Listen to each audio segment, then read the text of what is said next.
네, 여야가 당내 문제로 갈등을 빚고 있습니다. 이 여당은 전당대회 룰을 놓고 친명계와 친청계 간 신경전이 벌어지고 있고요. 국민의힘은 징계를 놓고 갈등이 첨예해지고 있습니다. 보안 수사권 폐지를 놓고도 공방이 가열되고 있는데요. 각종 정치권 이슈, 이동우 해설위원실장과 자세히 알아보겠습니다. 안녕하십니까? 네, 안녕하십니까? 네, 민주당이 다음 달 이 전당대회에 적용할 룰을 놓고 갈등이 첨예해지고 있다고요? 네, 그렇습니다. 민주당이 전당대회 준비위원회라고 있는데 이 전준위에서 선호 투표제를 하기로 결정을 했습니다. 그런데 친정청래가 이거 좀 불리하다면서 최고위원회에서 지금 결정을 못 하고 있는 상황인데요. 최고위원회가 결정을 하면 바로 시행이 될 수 있는 그런 상황입니다. 지난 10일 금요일에 심야 최고위원회를 열어서 최종 결정을 하기로 했었는데 직전에 회의를 취소하는 그런 해프닝이 있기도 했습니다. 친명계는 특정 후보에게 불리하다는 이유로 전당대회 준비위원회 결정을 흔들어서는 안 된다면서 친청계를 정조준하고 있는 상황이고요. 특히 선호투표제는 이재명 대통령이 당대표 시절에 고심 끝에 도입한 제도라는 점을 부각하고 있는 상황이고요. 하지만 정청래 전 대표와 가까운 인사로 분류되는 최고위원들 같은 경우는 명백한 당원 당규 위반이다 이렇게 받아치고 있는 상황입니다. 친명계인 황명선 최고위원 그리고 친청계인 문정복 최고위원의 얘기 여기서 한번 들어보시겠습니다. 그래서 적법한 당원 당규 해석과 의사결정 절차를 거쳐 도입된 우리 당의 결선 투표 방식이자 이재명 대통령이 당에 남긴 레거시입니다. 일주일 남겨놓고 룰을 개정하는 것은 또 다른 논란을 부르는 일입니다.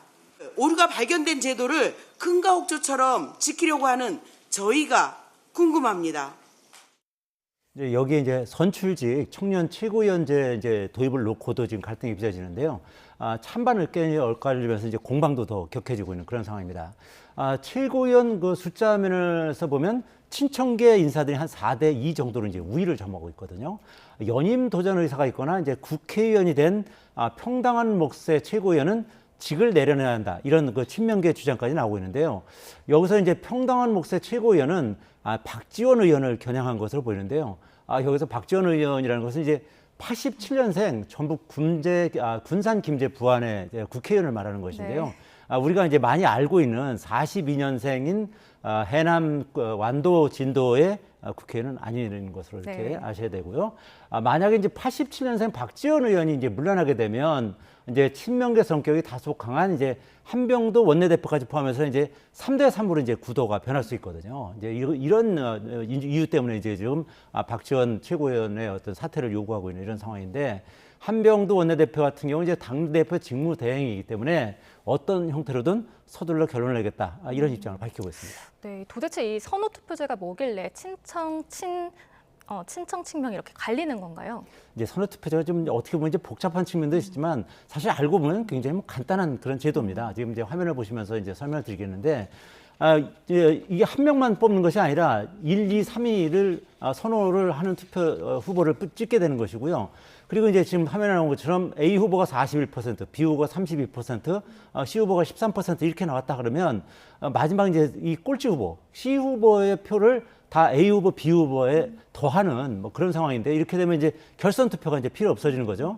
만약에 지금 나온 상황처럼 A 후보가 41%를 얻었는데 C 후보 탈락한 C 후보 표 13%가 전부 사실은 B 후보를 2순위로 찍었다. 그렇게 되면 13%를 더하면 45%가 되는 거 아니겠습니까? 그러니까 그렇게 되면 사실은 B 후보가 결선 투표 없이 당선이 되는 그런 상황인데 아시다시피 현재 친명계로는 김민석 전 총리하고 송영길 전 대표가 거론되고 있고 또 친청계로서는 정청래 대표 이렇게 강세를 보이고 있는 이런 상황인데 결국 선호투표제에서는 친명 후보표가 자연스럽게 한 명을 합쳐지는 그런 효과가 생기는 거죠.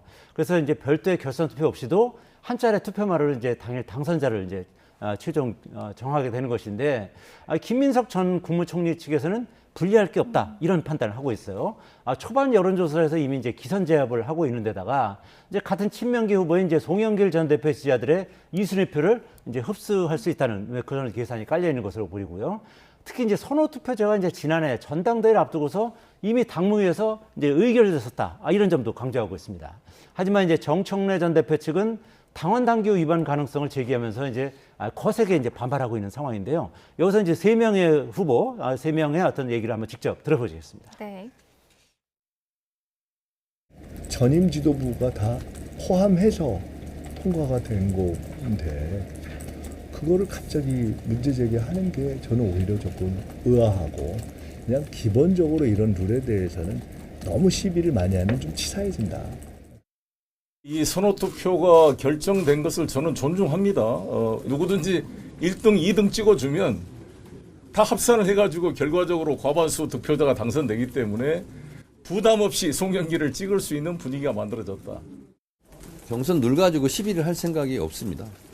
다만 당원당규 위반의 논란의 소지가 있으면 당원들 사이에서 큰 혼란이 있기 때문에 어쨌든 잘 정리되었으면 좋겠습니다. 대표 측 같은 경우는 이제 김민석 전 총리하고 이제 송영길 전 대표 측이 이제 반척 연대를 할 가능성이 있기 때문에 그것은 이제 경계하는 분위기가 이제 역력하고요. 또 전준희 의결에도 불구하고 이제 최고위원회 의결이 이제 여러 차례 보류됐던 이유도 바로 이 같은 우려 때문인 것으로 이렇게 풀이가 됩니다. 따라서 이제 선호 투표제를 두고서 친명계와 또 친청계 간의 신경전은 이제 당분간 이어질 것으로 보이는데 민주당은 이제 오늘 오후 늦게 최고위원회를 열어서 선호 투표제를 도입할지 다시 논의하는데 아까 이제 최고위원회 이제 구도 말씀드렸지 않습니까? 지금 친청계가 좀 더 유리한 상황이기 때문에 이 통과 여부는 좀 불투명하다 이렇게 볼 수 있겠습니다. 네, 그렇다면 이번에는 국민의힘 상황도 한번 살펴보겠습니다. 이 국민의힘에서는 한동훈계 징계하기 위한 움직임이 좀 가시화되고 있는 거죠. 예, 그렇습니다. 이제 국내임 윤리위가 이제 얼마 전에 한번 열렸는데 이제 뭐 정족수 미달로 결국 이제 산회했거든요. 그래서 이제 윤리위원 한 명을 이제 추가로 이제 선임했다는 거 아니겠습니까? 결국 이제 징계 내전이 그야말로 이제 수면 위로 이제 올라오고 있는 그런 상황이라고 할 수 있겠는데, 국민의힘 장동혁 대표 같은 경우는 이제 과거 당원 게시판 문제로 제명된 무소속 한동훈 의원을 두고는 해당 행위가 아니라 범죄 행위로 제명된 것이다 이렇게 강조를 했는데요. 정 대표는 이제 지난 10일에 뉴데일리 유튜브에 나와서 이제 이런 얘기를 했어요.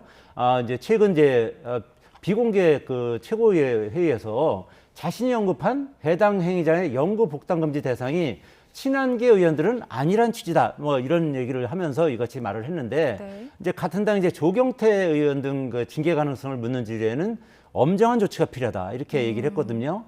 이제 그 윤리위의 결정을 존중할 것이다 이렇게 얘기했는데 사실 이제 조 의원 같은 경우는 이제 국회 부의장 선거에서 이제 민주당 의원들에게 이제 전화를 걸어서 윤석열 전 대통령을 옹호했던 박덕흠 의원을 이제 부의장으로 선출하는 것은 문제가 있지 않느냐 이런 식으로 이제 설득했다는 그런 내용이 있어서 이런 내용으로 이제 징계 대상으로 지금 거론되고 있는 상황이거든요. 이제 장도혁 대표는 이어서 이제 오합지졸 병사로는 전쟁에서 승리가 어렵다면서 100명 가운데 이제 20명이 같은 평에 이제 총을 쏜다면 없는 것만 못한 큰 마이너스다 이렇게 강조를 했거든요. 네. 이제 친한계가 한 20명 정도 되니까 사실상 친한계를 겨냥한 것이다 이렇게 이제 풀이가 되는 상황인데요. 여기서 이제 장 대표의 발언 한번 직접 들어보시겠습니다. 발이 저린 사람들이 나와서 그냥 그런 이야기를 하는지 모르겠지만 저는 어떤 말도 하지 않았는데 저를 왜 징계하시려고 합니까? 100명이 있지만 20명이 자기 편을 향해서 총을 쏘는 사람이 있다면 저는 그 20명 없는 것만 못하다는 생각을 하고 있는 것입니다. 뺄셈정치하지 마라라고 하는데 우리 편을 향해서 총을 쏘는 사람은 가장 큰 마이너스입니다. 한동훈 의원은 범죄 행위로 제명을 당한 것이지 해당 행위로 제명을 당한 것이 아니라는 말씀을 드립니다. 대표는 또 이제 그 이날 방송에서 당 대표직에서 이제 물러날 뜻이 없음도 이제 분명히 했는데요. 또 차기 대선에도 이제 출마 생각이 있느냐 이런 질문에 이제 그 장 대표 당신이 앞장서야 한다는 것이 이제 당원과 국민들의 뜻이라면 따를 것이다 이렇게 이제 밝히면서 이제 대선 출마 의지가 있음을 이제 밝혔고요. 또 지방선거 뒤에 이제 당 안팎의 사퇴설을 일축하면서 이제 보폭을 넓히고 있는데 장 대표는 이제 오늘 부산에서 열리는 이제 참정권 수호 집회에도 참석하는 등 이제 장외 행보를 이제 강화하는 뭐 그런 상황이에요. 하지만 이제 당내에서는 장외 투쟁을 버티기 수단으로 악용한다면서 불만이 팽배해지고 있는 그런 상황인 것으로 알려지고 있습니다. 네, 장 대표가 이 강경 입장을 고수하면서 이 갈등의 골이 점점 깊어지는 상황인 거죠. 예, 그렇습니다. 이제 장 대표가 이제 최근 유튜브에 출연해서 이런 이제 강경 입장을 밝히니까 이제 당내 한동훈계 의원들은 물론이고 이제 소장파를 중심으로 이제 강력 반발하고 있는 그런 상황이고요. 또 정정식 원내대표하고 오세훈 서울시장 등도 징계 정국에 대해서 이제 각각 우려를 표시하고 있는 그런 상황인데요. 오세훈 서울시장 같은 경우는 이제 국민의힘 윤리위가 소속 의원에 대해서 이제 대규모 징계 심사에 나선 걸 두고서 정정식 원내대표에게 이제 우려를 표시했는데요. 오 시장은 아무래도 이제 지금 징계 대상으로 지금 알려져 있는 그런 상황 아니겠습니까? 또 오 시장과 이제 정원 대표는 이제 지난 9일에 이제 한남동 그 서울시장 공관에서 이제 만찬 회동을 했었거든요. 오 시장 측 관계자는 이제 오 시장이 당계 징계 논란과 관련해서 당의 화합을 이제 절회할 우려가 크다면서 바람직하지 않다 이런 의견을 원내대표에게 이제 전달했다는 것입니다. 아울러 이제 장동혁 지도부의 변화와 쇄신 필요성을 강조하면서 원내대표 중심으로 해서 의원들의 의견을 잘 수렴해서 결정해달라 이렇게 이제 당부를 이제 했다고 그러는데요. 이제 아무래도 이제 원내대표가 이제 중심이 돼서 당을 추스려 나가야 된다 뭐 이런 의견을 제시한 거고 또 이제 김종인 전 국민의힘 비대위원장 같은 경우는 장 대표가 이제 대표직에서 사퇴하지 않을 경우에는 정치인으로서 굉장히 좀 비극적인 결말을 맞이할 수밖에 없을 것이다 이렇게 경고하기도 했거든요. 결국 이제 당원과 당 소속 의원들에 의해서 강제로 당 대표직에서 이제 끌려 나오는 그런 수순으로 갈 것이다 이렇게 예상하고 있는 것으로 보입니다. 네, 이런 상황에서도 이제 여당은 지지율이 올라가고 또 야당은 떨어지는 상황인 거죠. 그렇습니다. 이제 지금 이제 보시다시피 이제 장동혁 대표가 이제 뭐 세간에 이제 그런 말이 있지 않습니까? 이제 민주당의 최대 전략 자산이다 그런 얘기도 나오고 있는데 이제 그러다 보니까 이제 장동혁 대표가 이런 식으로 이제 보폭을 강화하면서 국민의힘은 전반적으로 여론조사에서 떨어지고 있고 그리고 민주당은 지금 올라가는 추세인데요. 지난주 이제 갤럽 여론조사를 보면은 민주당은 이제 1%포인트 올라서 42%를 기록했고요. 국민의힘은 2%포인트 하락한 24%였습니다. 이제 양당 간의 격차는 15%포인트였는데 18%포인트 벌어졌고요. 또 다른 여론조사는 더 크게 벌어졌습니다. 최근 발표된 이제 KSOI 여론조사를 보면 국민의힘 지지율은 이제 8.2%포인트 급락을 했고요. 그 다음에 민주당 지지율은 5.4%포인트 상승을 했어요. 결국 직전 조사 여기를 보시면 39.6 대 37.3으로 2.3%포인트 격차에 불과했었는데 지난주에는 이것이 15.9%포인트로 이제 격차가 크게 벌어진 것입니다. 이제 지방선거에서 이제 오세훈 후보와 한동훈 후보 등 이제 보수 후보들의 역전승 때문에 이제 국민의힘 지지율이 이제 반짝 상승하는 것이었는데요. 아무래도 이제 오세훈 서울시장과 한동훈 의원이라는 보수 진영의 이제 대선 후보가 이제 부상하다 보니까 그 기대감이 여론조사에 이제 반영된 것이라는 게 이제 여론조사 전문가들의 이제 공통된 의견이거든요. 이제 장동혁 지도부의 대규모 징계 예고 속에 다시 이제 추락하고 있는 뭐 그런 현상을 맞이하는 것인데요. 하지만 이런 상황 속에서 이제 목소리를 내야 할 국민의힘 중진 의원들이 이제 목소리를 내지 않고 지금 몸을 좀 사리고 있는 그런 상황이기 때문에 징계 정국은 현실화될 가능성이 대단히 높아 보인다 이렇게 볼 수 있겠고요.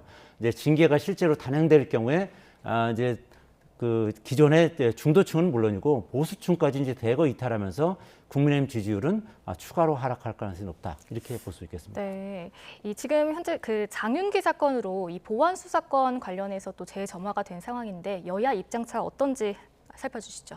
예, 이제 아시다시피 이제 장윤기 사건을 보다 보니까 이제 경찰이 뭐 각종 주요 그 증거를 인멸하고 또 이제 그로 인해서 또 경찰 간부들이 이제 구속되고 뭐 이런 사태도 이제 벌어졌다 보니까 이제 이 이 검찰이 가지고 있는 보안 수사권을 폐지할 경우에 이것이 굉장히 문제되는 것이 아니냐 이런 여론이 지금 비등하고 있는 그런 상황 아니겠습니까? 네. 이런 상황에서 이제 여당은 보안 수사권을 폐지하되 또 다른 보안책을 만들어 보겠다. 뭐 이런 입장이고요. 국민의힘은 경찰 견제가 필요하다면서 주말에도 이제 충돌을 이어가고 있는 상황인데요. 국민의힘은 장윤기 사건을 보고도 보안 수사권 폐지라는 말이 나오느냐 이러면서 수사권을 몰아줘서는 괴물 경찰만 탄생시킬 것이다. 이렇게 날을 세우고 있고요.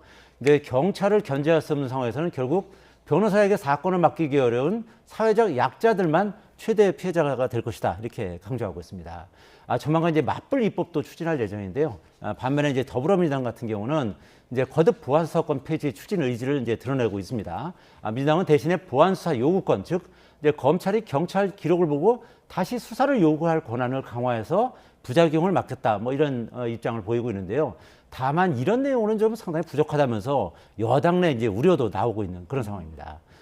이제 법사위 소속 민주당 김남희 의원 같은 경우는 SNS를 통해서 이제 현장에서 이제 보안 수사 요건이 이제 잘 작동되지 않고 있는 뭐 그런 상황을 얘기를 했고요. 또 네. 사회적 약자들의 피해가 없는 형사사법제도 개편이 반드시 필요하다 이런 입장을 밝혔고, 또 모경준 의원 같은 경우는 개혁할 것이 결국 범죄 피해자와 국민을 향해서는 안 된다 이렇게 이제 강조하기도 했습니다. 이제 예외적인 경우에 한해서 최소한의 보완 수사는 이제 남겨주자 뭐 이런 주장들을 하고 있는 건데요. 사실상 이제 폐지 여부는 범여권이 이제 결정을 하게 되는데 범여권의 고민이 이제 갈수록 깊어지는 상황이다 이렇게 볼 수 있겠습니다. 네, 오늘 23일에 대통령이 그 여러 부동산 현황과 관련해 그 민심을 듣는 대국민 토론회를 진행할 예정인데 이 토론회 여는 배경은 무엇이고 어떤 얘기가 쟁점이 될 것으로 보입니까? 아무래도 이제 최근에 이 정부의 이제 부동산 정책과 관련해서 민심이 이제 심상치 않다는 그런 여론조사 최근에 나왔거든요. 그러니까 이런 그 여론이 있는 상황에서 아무래도 이제 그 현 정부가 생각하는 정책을 그냥 강행하기보다는 아무래도 이제 국민의 어떤 의견을 들어본다. 그런 모양새를 이제 갖추는 것으로 보입니다. 이제 그래픽 화면을 보면서 최근 여론조사 결과를 이제 설명을 드릴 텐데요. 현 정부의 부동산 정책 평가에 대해서 잘못하고 있다가 46%, 잘하고 있다는 26%에 불과했습니다. 또 향후 1년간 집값 전망도 오를 것이다가 55%고 내릴 것이다는 14%에 불과했거든요. 또 지난 3월 조사에서는 이제 긍정 평가 비율이 한 51%를 기록하면서 상당히 높았었는데 4개월 만에 이제 긍정 평가가 이제 절반 가까이 하락한 것이거든요.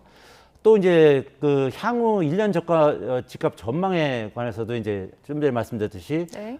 상승을 이제 예상하는 사람들이 훨씬 더 많았고, 또 전월세 같은 이제 주택 임대료 전망도 오를 것이라는 의견이 65%고 내릴 것이라는 건 8%에 불과했어요. 그러니까 현 정부의 부동산 관련 그 정책에 대해서 민심이 이제 악화되는 상황이기 때문에 23일 토론회에서 이제 가장 뜨거운 감자는 세금이 될 것으로 보이는데요. 이제 이재명 대통령도 이제 SNS 통해서 실거주용, 비거주용, 뭐 다주택 적정 보유세 차이를 둘지 어느 정도가 적정할지 뭐 이런 거 관련해서 뭐 주요 쟁점을 사전에 공지하는 것이 좋겠다 이런 의견을 제시했거든요.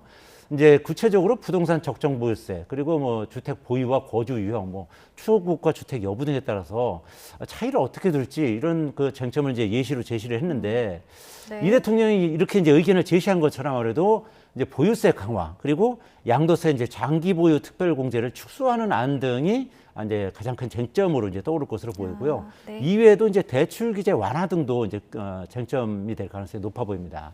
아시다시피 이제 최근에 수도권 젊은 층을 중심으로 이제 이 대출이 반토막 나고 있는 상황이기 때문에 이 대출 규제에 대해서 이제 불만이 상당히 팽배해지고 있는 상황이거든요.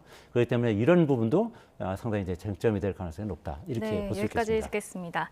네, 지금까지 이동우 해설위원실장과 함께 전국 상황 살펴봤습니다. 고맙습니다.